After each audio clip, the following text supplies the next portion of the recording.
하나님의 말씀은 데살로니가 전서 5장 23절 한 절을 제가 읽고 또 여러분과 함께 다시 한번 읽겠습니다. 평강의 하나님이 친히 너희로 온전히 거룩하게 하시고 또 너희 온 영과 혼과 몸이 우리 주 예수 그리스도 강림하실 때에 흠없게 보존되기를 원하노라. 평강의 하나님이 친히 너희로 온전히 거룩하게 하시고 또 너희 온 영과 혼과 몸이 우리 주 예수 그리스도 강림하실 때에 흠없게 보존되기를 원하노라. 아멘. 우리가 한평생 살면서 수많은 사람을 만나게 되지요. 수를 셀 수 없는 그 많은 사람들, 때로는 반갑고 기쁜 사람, 때로는 조금 어렵고 힘든 사람 만날 수 있기도 하고, 또 잘생긴 사람, 못생긴 사람, 그리고 참 선하게 생긴 사람, 그런가 하면 인상이 좀 무서워서 긴장되는 사람도 있고, 이렇게 우리는 이 사람은 이런 유형이구나, 이런 사람이구나 라고 여기게 됩니다. 조금 더 관심 있으면 묻지요. 혈액형이 무슨 형입니까? A형, B형, 혹은 AB형, O형. 그리고 당신은 어떤 성격이십니까? 내향적입니까? 내성적이냐? 외향적이냐? 이렇게 묻기도 하고, 그래서 성도들 가운데도 내향적인 성격인 사람도 있고, 그 다음에 아주 활발한 외향적인 사람도 있지요. 이렇게 우리는 사람을 여러 가지 모양으로 분리도 하고 분별하기도 합니다. 그렇다면 하나님은 우리를 어떻게 보실까? 하나님의 분류하시는 기준은 뭘까? 베드로를 주님께서 키 크다든가 잘생겼다는 말 저는 본 적이 없어요. 사도 바울도 전해오는 이야기에 하면 그는 대머리이고 허리가 굽고 눈이 안 좋았다는 말도 있지만 성경에 나온 적은 없어요. 가룟 유다가 비록 예수를 팔았지만 그가 키가 훤칠하고 또 눈이 부리부리하고 이렇게 표현한 적이 없습니다. 왜냐하면 성경은 영적인 기록이에요. 그러니까 하나님 보신 눈은 사람들이 그것과 같지 않더라 이거지요. 사울이 비록 키가 다른 사람보다도 어깨 위는 더 있는 그런 준수한 사람이었지만 성경은 사울이 그런 사람으로 기록되지 않고 하나님 앞에서 실패한 사람으로 기록하고 있습니다. 사람을 외모로 보는 것, 그건 누구나 다 우리가 잘 알고 익숙한 것이지만 하나님은 사람을 외모로 보시지 않는다고 했고 그 중심을 살핀다고 했습니다. 그런 점에서 우리는 하나님은 나를 어떤 사람으로 보실 것인가를 좀 관심 가질 수 있다고 생각합니다. 오늘은 그 점에 대해서 좀 함께 성경을 보려고 합니다. 하나님이 분류하시는 것은 혈액형도 아니요, 사상 체질도 아니고 관상도 아니고 인상도 아니고 하나님은 사람을 지으실 때부터 그 기준을 우리에게 알게 하신 거라고 생각해요. 하나님께서 사람을 지으실 때 사람을 영과 혼과 몸의 존재, 이 세 가지를 가진 존재로 지으셨다 했습니다. 즉 사람은 영과 혼과 몸으로 되어 있는 존재라는 것, 성경은 이것을 우리에게 밝히 말씀하고 있죠. 따라서 자연스럽게 우리는 이해할 수 있는 게 뭐냐면 이 셋 중에 하나만 있다면 그건 사람이 아니고 이 셋 중에 하나를 빠지면 사람이 아닌 거예요. 이 공기 중에는 산소와 질소가 있습니다. 만약에 공기 중에 산소만 있다면 공기가 아니에요. 질소만 있다면 그건 공기가 아니고 사람이 살 수가 없지요. 질소와 산소가 1대4로 섞여 있는 게 공기라고 우리는 알고 있습니다. 그런가 하면 물은 H2O라는 분자식이 있잖아요. 곧 수소 원자 2개하고 산소 원자 하나가 결합한 것이 물인데 수소를 떼내면 물이 아니죠. 마찬가지로 사람도 성경대로 한다면 영과 혼과 몸이 있는 존재가 온전한 사람이에요. 이 본문에도 바울은 이제 데살로니가 교인들에게 축복하면서 평강의 하나님이 친히 너희로라고 했어요. 그러나 그 다음에 또 너희 온 영과 혼과 몸이 이랬어요. 같은 말을 반복하지 않고 달리 표현한 것은 성경에서 많이 볼 수 있는 수사법인데, 곧 데살로니가 교인들을 뭐라고 했냐면 너희 영과 혼과 몸, 그 모든 것이 주 예수 강림하실 때에 흠없게 보존되기를 내가 기도한다. 이게 원한다 했지만 영어 성경에는 내가 기도한다로 되어 있어요. 자, 사람이 이렇게 영과 혼과 몸이 있지만 오늘 우리는 거의 이 세 가지에 대해서 생각해 본 적도 없고 주로 우리는 이 몸에 대해서는 잘 알고 있습니다. 몸. 영은 영적 세계, 눈에 안 보이는 영적 세계와 소통할 수 있는 기능이 있고, 육이라는 것은, 몸이라는 것은 보이는 세계와 소통할 수 있는 기능을 갖고 있습니다만, 우린 주로 거의 대부분이 뭐냐 하면 이 몸과 이 세상은 잘 알고 있지만 그 다음에 영과 영적 세계에 대해서는 사실 거의 모른다 해도 과언이 아니에요. 즉 이렇게 영, 혼, 몸이 다 구비되도록 하나님이 지으셨지만 우리 삶은 참 이런 것이 너무나 균형이 맞지 않고 한쪽으로 쏠려 있다 하는 것을 성경을 통해서 보게 됩니다. 이제 하나님께서 우리에게 알게 하신 게 뭐냐면, 적어도 우리는 물질 세계를 다 느끼고 소통하고 있죠. 그건 주로 오감이라고, 오감을 통해서 소통하고 있습니다. 뭐죠? 보고, 듣고, 느끼고, 냄새 맡고, 그 다음에 아는 이것들 5가지 감각을 통해서 저기 뭐가 있다. 이게 좋은 건데, 냄새 좋은데, 야, 굉장하다. 이렇게 오감을 통해서 느끼는 물질 세계는 익숙하고 우리는 오랫동안 그것을 경험해 왔습니다만은, 그러나 이것이 없는, 오감으로 경험할 수 없는 영적 세계에 대해서는 거의 우리가 경험한 적이 없습니다. 심지어는 교회 안에 들어온 그리스도인마저도. 그래서 영적이란 말을 쓰지만 무엇이 영적인지를 제대로 우리가 깨닫지 못하고 제대로 하지 못한 것도 사실이에요. 왜냐하면 이런 일들이 너무 당연한 게 뭐냐면 지금까지 영에 대해서 전혀 우리는 경험한 적이 없어요. 여러분 보세요. 나면서부터 소경된 사람, 그 사람에게 본다는 것 말이야 라고 하는 걸 설명하는 것이 쉬울까요? 어려울까요? 빨간색이 뭐냐면, 파란 게 뭐냐면 저봐 노을이 얼마나, 그 사람은 개념이 없어요. 왜? 본 것이 아예 없으니까. 눈의 경험이 없어요. 마찬가지로 우리가 비록 영, 혼, 몸이 있는 존재로 지음받았지만 영의 기능은 처음부터 멈춰져 있고 성경은 죽었다고 하지요. 영의 기능이 아예 작동하지 않는 거예요. 있지만 작동하지 않는 거죠. 좀 하나님 앞에서 우리가 신앙생활할 때 영적 생활이라고 해요. 하지만 그 영적 생활을 실감하면서 한 사람은 과연 얼마큼 될까? 이 예배가 하나님을 뵙는다고 하지요. 그러나 과연 여러분들은 그걸 느끼고 예배할 때가 있습니까? 난 지금 하나님을 뵙고 있어.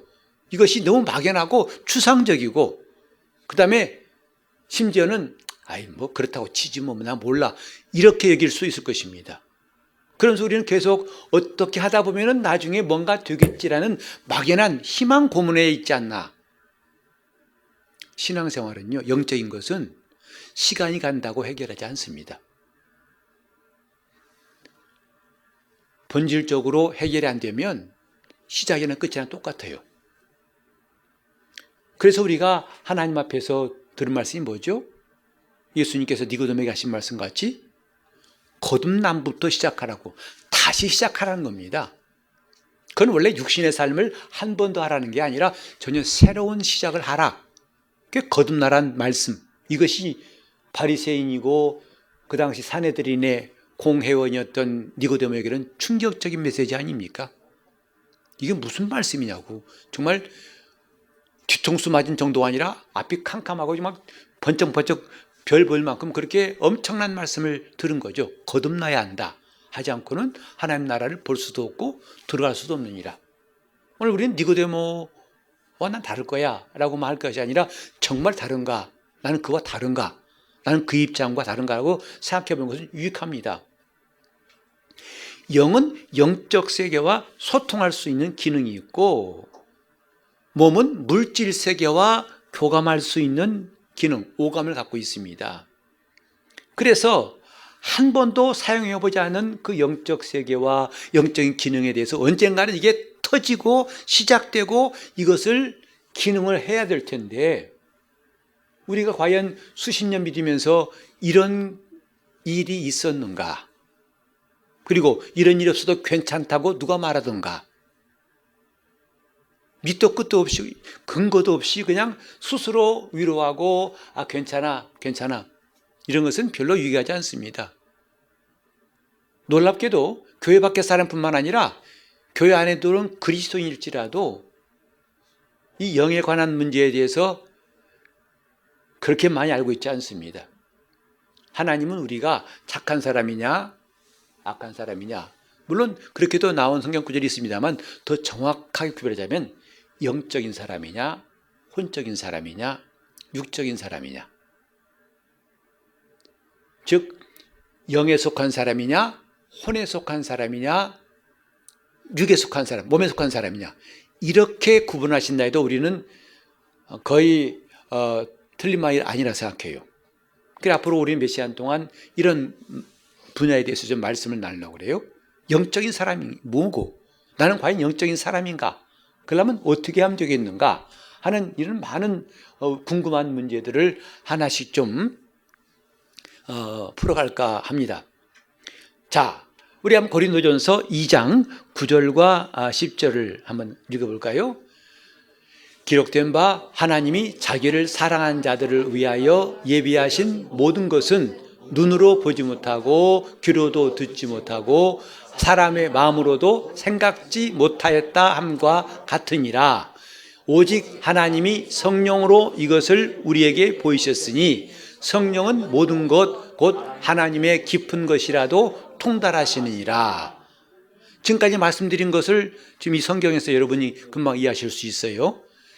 몸은 오감을 통해서 보고 듣고 느끼고 맛보고 이렇게 오감을 통해서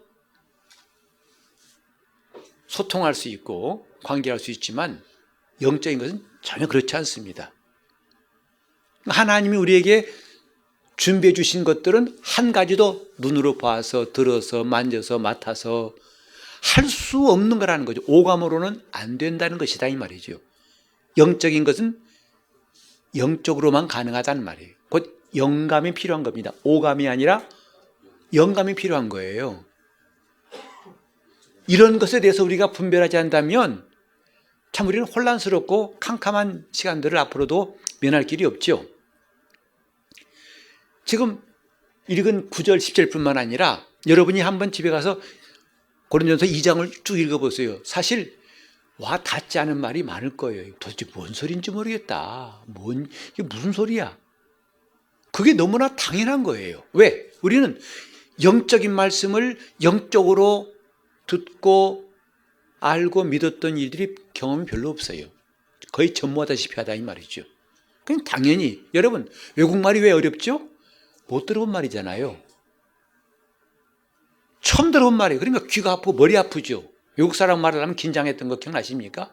정말 어지럽죠. 전혀 못 들어본 말이에요. 발음도 들어오지도 않고. 그러니 영적인 것은 더 말할 것도 없다 이 말이죠.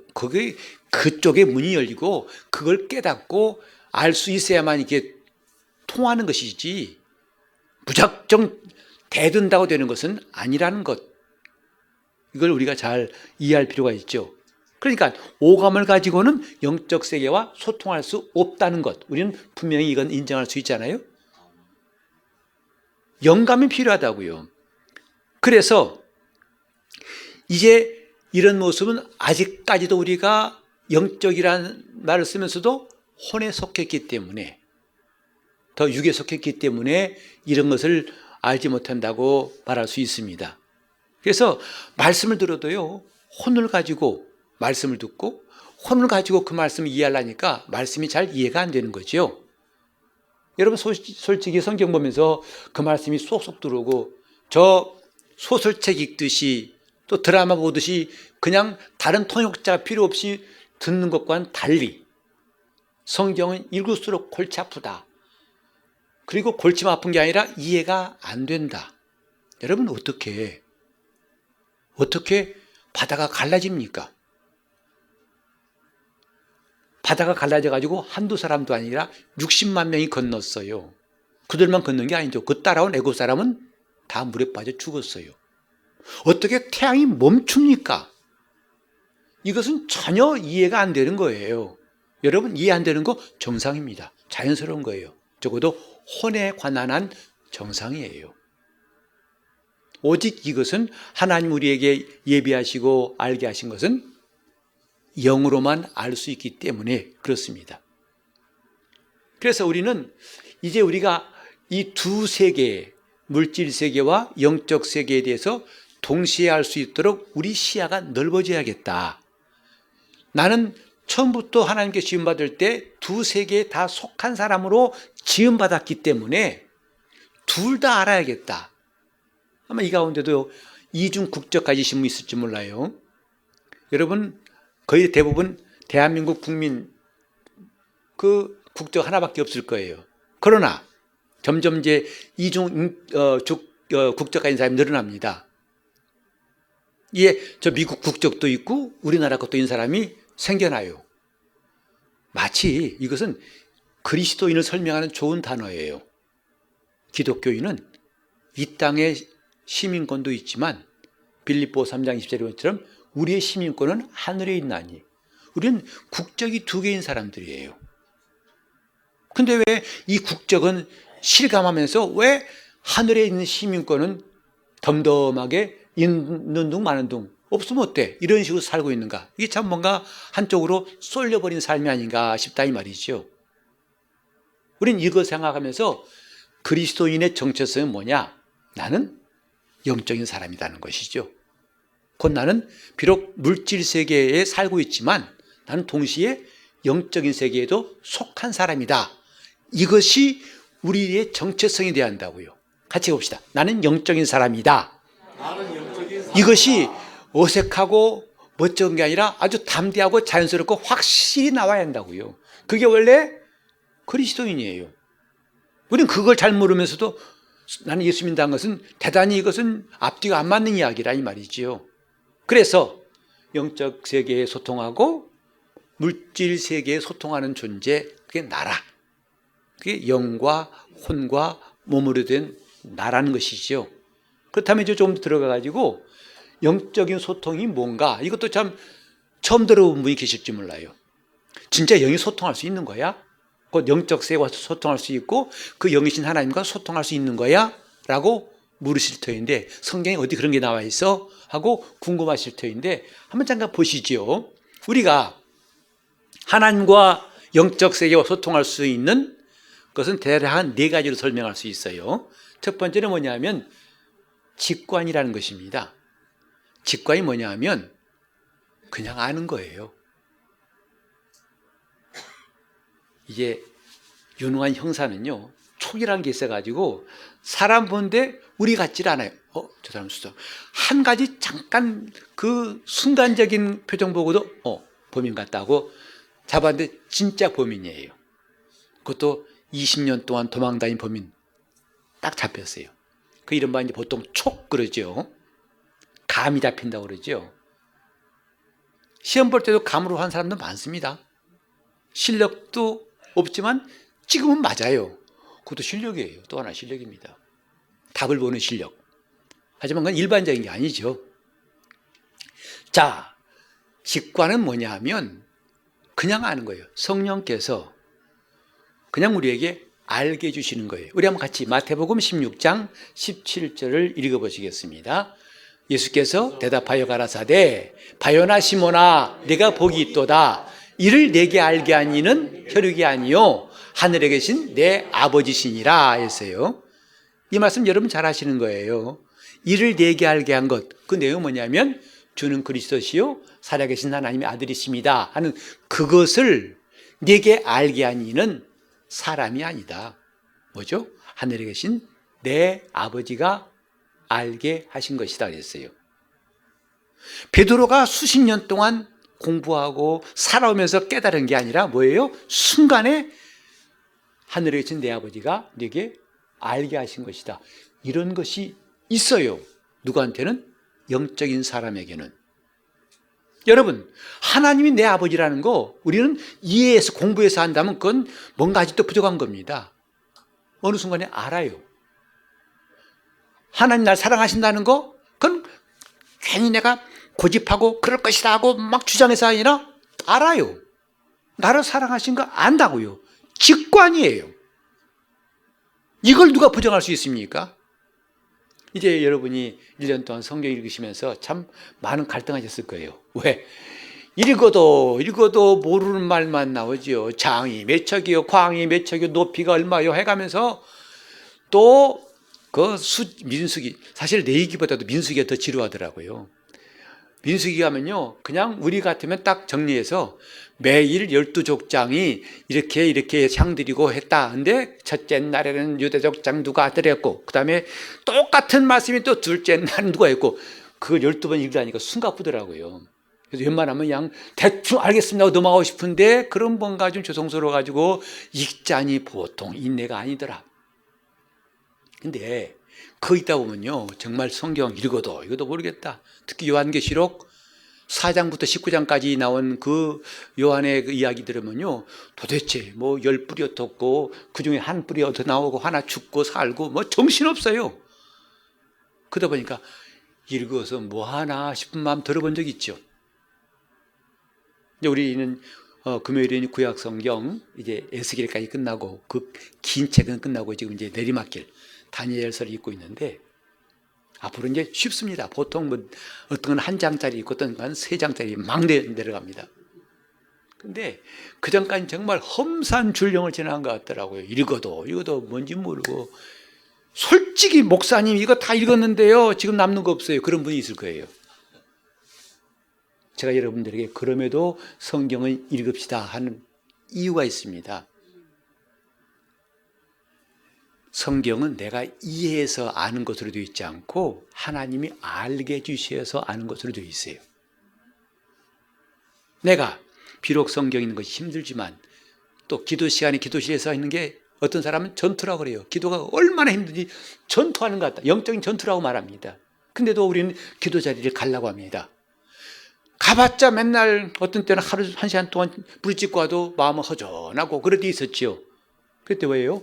해서 뭐하나 아니라 하면 유익합니다. 왠지 아세요? 영적인 세계를 아는 사람은 결코 그것이 헛되다고 여기지를 않아요. 왜? 내가 비록 이 성경을 읽었어도 이 장 다음 장 넘기면 싹 까먹어요. 무슨 말인지 몰라요. 그래도 괜찮아요. 내가 이 하나님 말씀을 사모하고 이 말씀 앞에 겸손해지려고 하고 이 말씀을 의지하려고 하는 것 누가 보신다고요? 그분이 보세요. 그리고 언젠가 그분이 알게 하실 때가 있어요. 그게 기가 막힌 때입니다.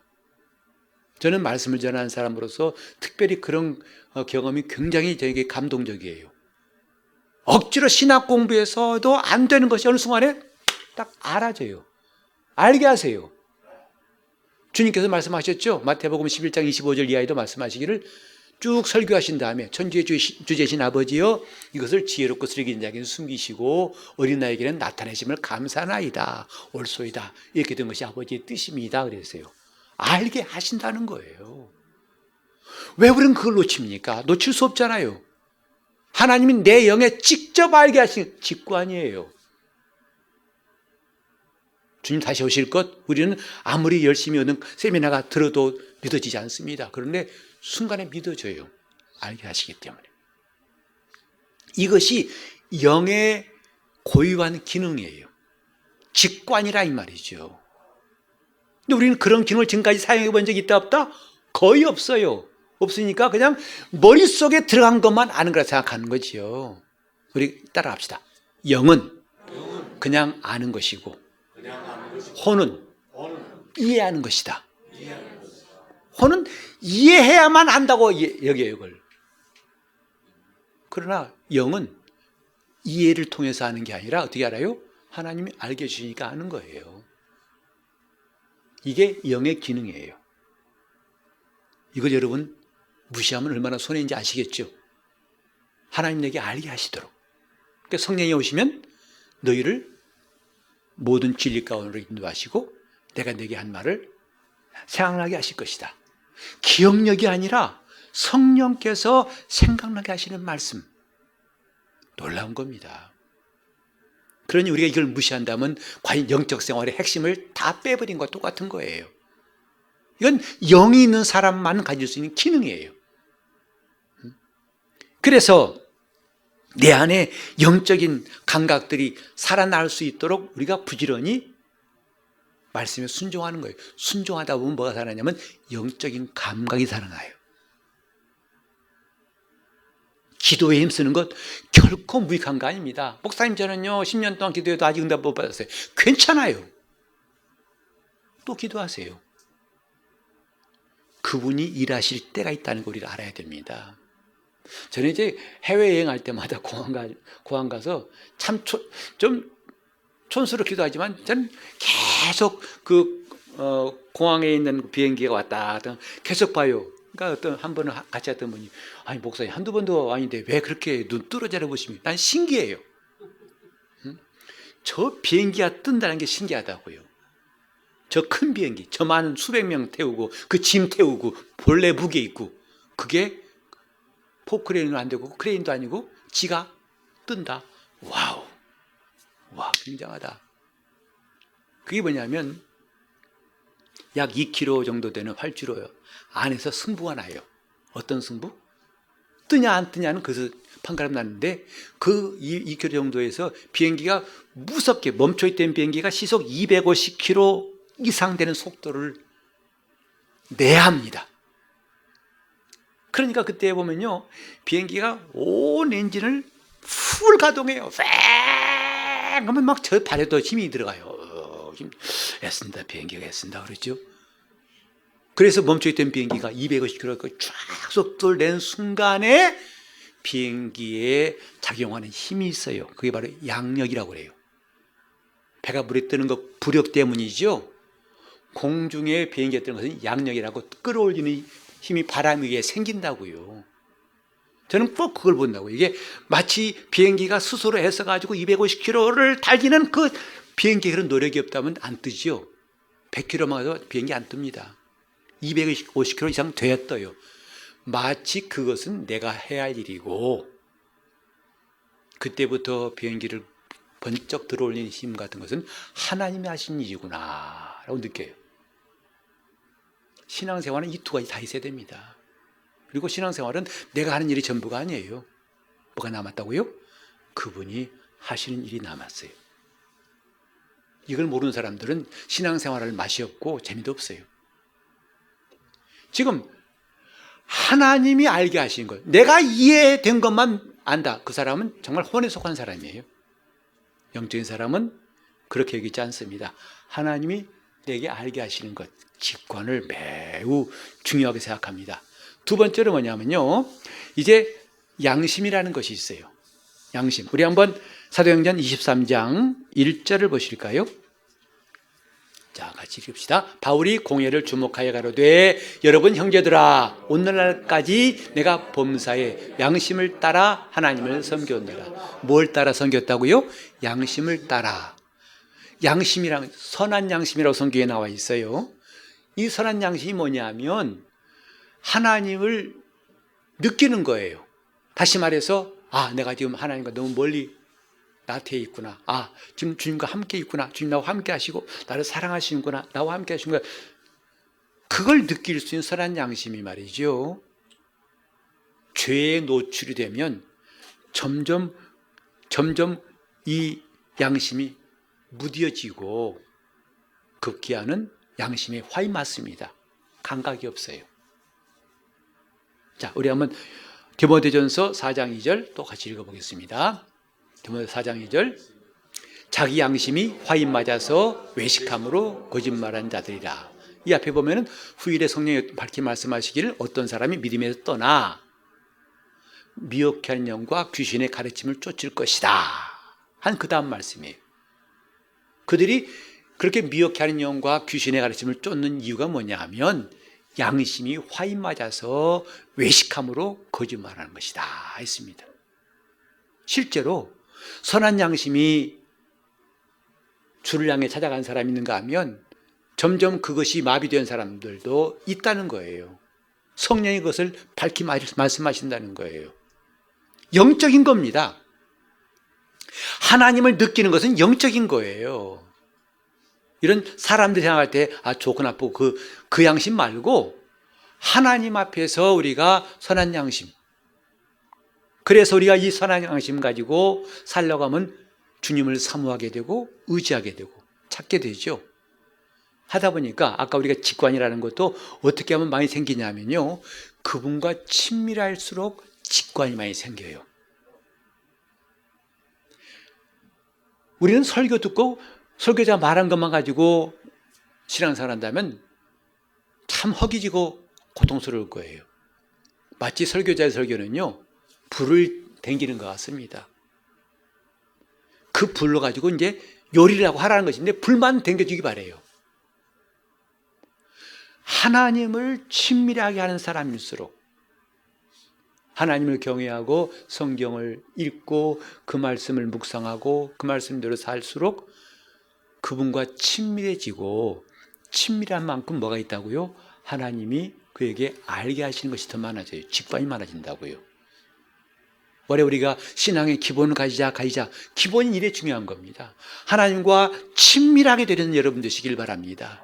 그분을 좀 가까이 해보세요. 그럼 그분도 우리를 가까이 한다고 했어요. 우리가 그분을 가까이 하지 않으니까 멀어지는 거예요.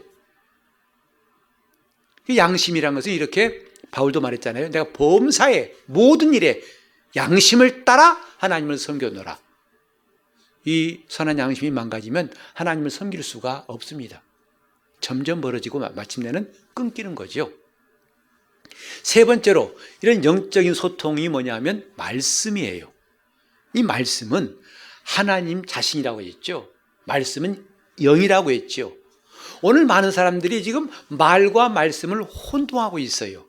데살로니가전서 2장 13절에 보면 이런 말씀이 있어요. 너희가 하나님 말씀 받을 때에 사람 말로 받지 않고 하나님 말씀 받으니 진실로 그러하다. 또한 이 말씀이 너희 믿는 자 속에서 역사하느니라 그랬어요. 말씀을 듣고 고개를 끄덕인다는 것은 사람 말 듣고도 얼마든지 설득을 당할 수 있습니다. 그러나 하나님 말씀을 제대로 들으면 이 속에서 역사가 일어난다는 거예요. 그게 하나님 말씀을 영으로 받은 사람의 특징이죠. 하나님 말씀을 혼으로 들으니까 맨날 지식만 늘어나지 자기 삶에는 변화가 없는 거예요. 감동이 없는 거예요. 이 사람은 아까 말한 대로 영의 기능은 철저히 지금 잠재워 놓고 뭐만 살아있다? 혼만 살아있는 거죠. 그래서 오늘 목사님 설교 좀 하네. 요새 기도하는가 보지? 오늘 좀 설교 죽 쓰는 거 보니까 기도 안 하는 것 같아. 그러면 안 되지. 그렇게 설교나 감사한다면 무슨 은혜가 되겠냐고요. 오늘 지금 내게 하시는 말씀이 무엇인가에 관심이 있다면 그런 거 할 겨를이 없어요. 하나님 말씀, 이 말씀이 그래서 뭐냐면 하나님이 주도권을 가지고 내가 이런 존재야 라고 알려주시는 거예요. 말씀이에요. 그래서 말씀을 다른 말로 하면 계시라고 합니다. 하나님의 계시. 혹시 여러분 직관이 부족하십니까? 괜찮아요. 말씀을 부지런히 읽으세요. 말씀을 열심히, 말씀은 직관을 뛰어넘는 하나님과 소통하는 길이에요. 말씀, 하나님 말씀, 말이 아니라 사람 말이 아니고 하나님 말씀입니다. 그 말씀을 듣는 사람들은 달라집니다. 영적인 감각이 생기고 하나님이 자기에게 감동하시고 알게 하신 것을 또 영적 세계에 눈을 뜨게 돼요. 그래서 정말 중요한 게 하나님 말씀이지요. 영적 소통에 정말 중요한 건 말씀이에요. 네 번째로 그 연관돼서 영적인 소통을 뭐라 하면 믿음이라고 합니다. 믿음은 다른 말로 하면요, 하나님과 관계가 이루어지고 소통하는 게 믿음이라고 그래요. 말씀을 듣고 그분을 아니까 어떻게 되겠어요? 그분을 신뢰하게 돼요. 말씀을 신뢰하게 돼요. 어떤 사람은 거래하듯이 하나님 앞에 헌금한 사람 봤어요. 하나님은 내게 100배로 주신다 했으니까 아멘. 내가 지금 100만 원 드리면 얼마야? 얼마야? 따져가면서 그것을 하나님이 주신, 그건 마치 주식거래하는 것과 똑같아요. 하나님이 그런 분이라고 하는 것은 신뢰가 없는 거예요. 다니엘의 세 친구처럼 우리를 저 불못에 던진다 할지라도 하나님 구원하실 것입니다. 그리하지 아니하실지라도 나는 왕의 명령을 따르지 않겠습니다. 왜? 하나님을 신뢰하는 표현이 그런 거예요. 말씀이 정말 중요한 이유는 말씀을 들어서 그분을 알게 되면 뭐가 생긴다? 신뢰가 생겨요. 여러분도 사람 사귀다 보면은 그 사람 말이 신뢰가 할 때 그에게 대해 더 많이 의지하고 사귀게 되죠. 그래서 다른 사람 못 만나도 그 사람은 꼭 만나려고 약속하죠. 뭐가 있기 때문에? 신뢰입니다. 신앙은 하나님에 대한 신뢰예요. 히브리서 11장 보면 수많은 사람들의 공통점이 뭐냐면 하나님을 신뢰했어요. 아브라함이 하나님을 신뢰했고, 모세가 신뢰했고, 이삭이 신뢰했고, 사라가 신뢰했고, 기드온, 삼손, 입닥 하나님을 신뢰했다고 성경은 말하고 있어요.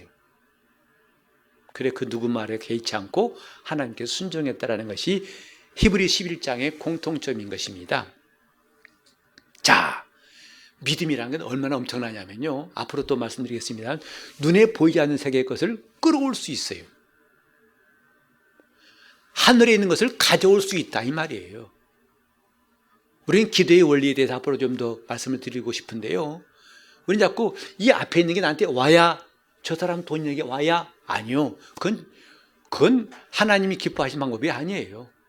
반드시 하늘을 통해서 얻게 하신 거예요. 하늘에서 주신 것을 받으라는 거예요. 이게 신자들이 얻는 것과 저 교회 밖에 사람이 얻는 것과 다른 방법입니다. 그래서 기도도 왜 하죠? 믿음으로 신뢰가 되니까 하나님께 부르짖는 거 아니겠습니까? 우리는 하나님 앞에서 정말 이 영적인 세계에 접근할 수 있는 것도 믿음이고, 그분과 연결된 것도 믿음이고, 거기 있는 것들을 가져다 쓸 수 있는 것도 믿음이고, 기가 막힌 이 믿음의 세계에 대해서 눈을 떠야 한다 이 말이지요. 그게 영적인 사람이에요. 다른 말은 그게 믿음의 사람이에요. 자, 우리는 이런 놀라운 하나님 약속들을 좀 제대로 볼 수 있다면 얼마나 좋을까 하는 마음이 생겨요. 이걸 모르고 나는 예수 믿었다는 말이 나중에 얼마나 공허할까. 찬송가만 주 안에 감추인 새 생명 얻으니 그게 뭔데? 몰라. 답답한 이야기죠. 이제는 더 이상 답답하지 않고 하나하나 알아갈 수 있길 바랍니다. 하나하나 얻을 수 있기 바랍니다. 그 영적 생활이 그런 거예요. 교회 와서 우리는 뭘 얻었습니까? 말씀을 들었고 믿음 얻었습니다. 그런 거 아니고요. 그 못 얻은 사람은 교회 와서 맨날 교회도 사람들 모인 거 다 냄새나는 것이고 가봐 소용없더라고. 그럼 그런 말에 대해서 함께 동의할 필요가 없어요. 하나님이 누구신가? 그분과의 만남이 있기 바랍니다. 그분과의 친밀함이 깊어지기 바라고, 그분과 소통할 수 있기 바랍니다. 그것이 영의 사람이에요. 영적인 사람이에요. 오늘 정말 우리가 다짐하고 싶은 것은, 야, 이렇게 내 기능 좀 쓰자 이 말이에요. 무슨 기능? 특별히 육체의 기능은 너무 잘하니까 그러면 노력할 것도 없고, 뭐죠? 영의 기능을 사용하자. 같이 할까요? 영의 기능을 사용하자. 왜? 나는 영적인 사람이니까. 제가 잠깐 어떤 기록 보니까 한국인에게 제일 많은 암이 위암이라고 했죠. 코로나 때 잠깐 좀 내시경 검사 안 해가지고 통계가 약간 줄었다고 하지만 거의 부동의 1위를 차지한 게 위암이에요. 그리고 전 세계에서 위암 발병률이 제일 많은 나라가 우리나라래요. 미국의 10배. 근데 흥미로운 것은 그 위암의 중요한 원인들 6가지를 말하던데 거기 보면 염분을 과다하게 섭취한다, 그 다음에 가공육을 많이 먹는다, 음주, 흡연 이런 게 나오는데 가장 큰 원인이 뭐냐면 신체의 활동이 없는 사람. 이게 첫 번째 원인이래요.